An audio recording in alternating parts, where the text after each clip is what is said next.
So, simulan na natin ang ating talakayan. Let us go direct sa ating picture number 5. May picture po ako dyan eh.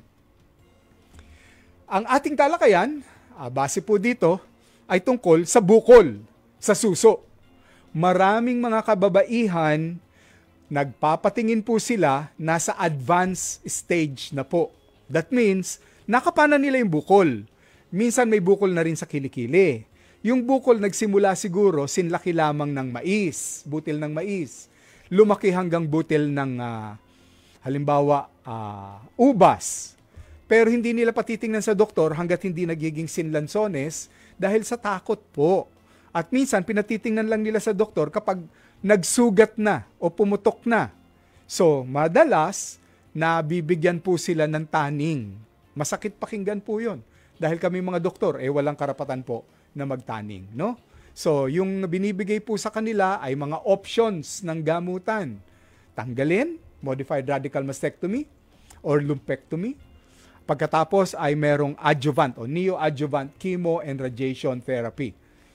Gaano ka-epektibo ito? Tatanungin po natin sa ating makakapanayam later on. Yung next picture natin direct, bago ko po tawagin ang ating panauhin, yung picture number 6. Ayan, dito po sa picture number 6, makikita po ninyo, may mga pagkain nga ba? May mga habits nga po ba?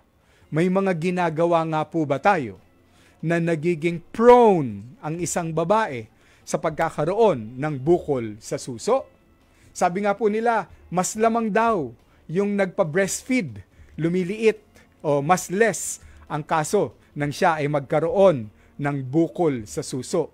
Mas lamang daw yung mga healthy living at wala pong masyadong mga bisyo dahil mas maliit ang tsansa nila na magkaroon ng bukol sa suso.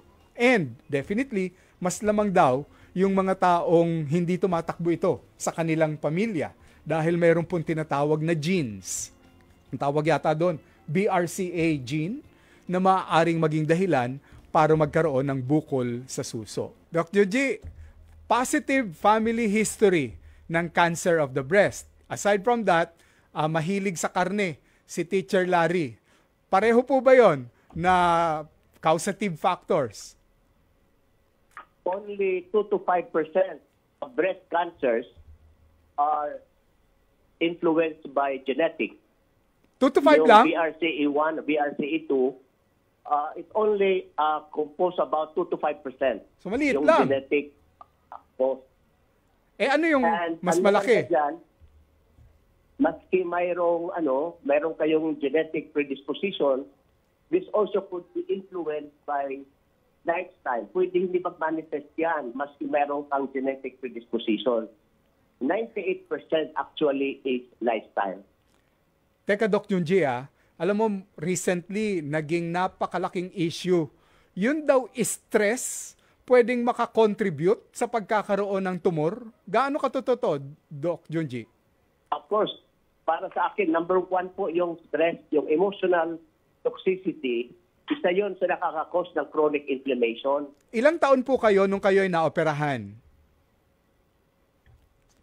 5 beses pa akong naoperahan, Doc. Ilan? I was 35. 5 beses po. 5 beses kang inoperahan? Opo. Ano yun? 1993 po, natanggal ang right breast ko po. Okay. Mastectomy po, right mastectomy. Okay. So, lahat, buong dibdib po ninyo, tinanggal na ang suso po?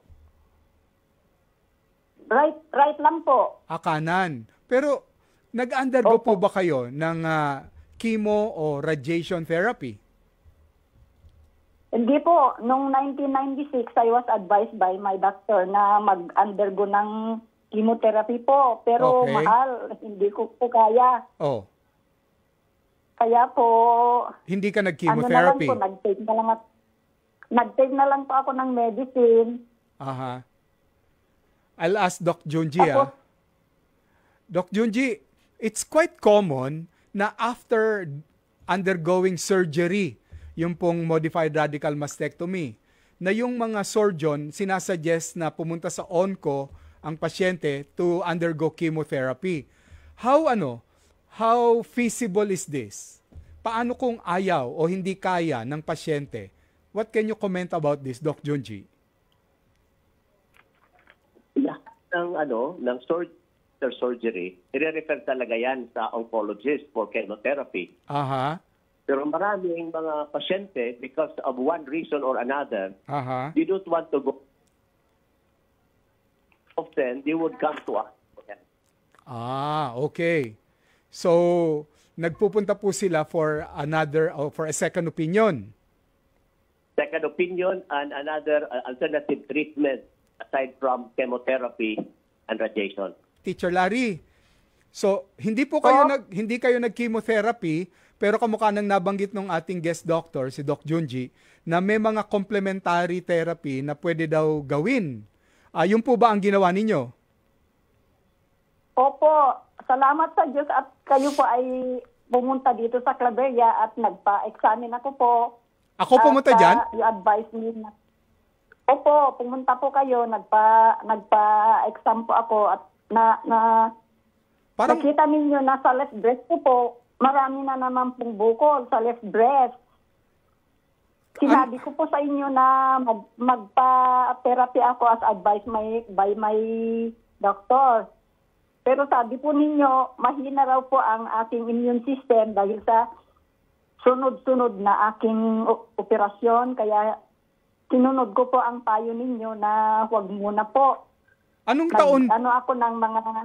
taon po ito nangyari? 1997 po. 1997. It is now 2024. So that's Opo. That's 27 years ago. Tama po ba? Yes po. Ay, ang tagal na, no? And how are you so far? How are you so far right now? Very fine po. Malusog na po ako.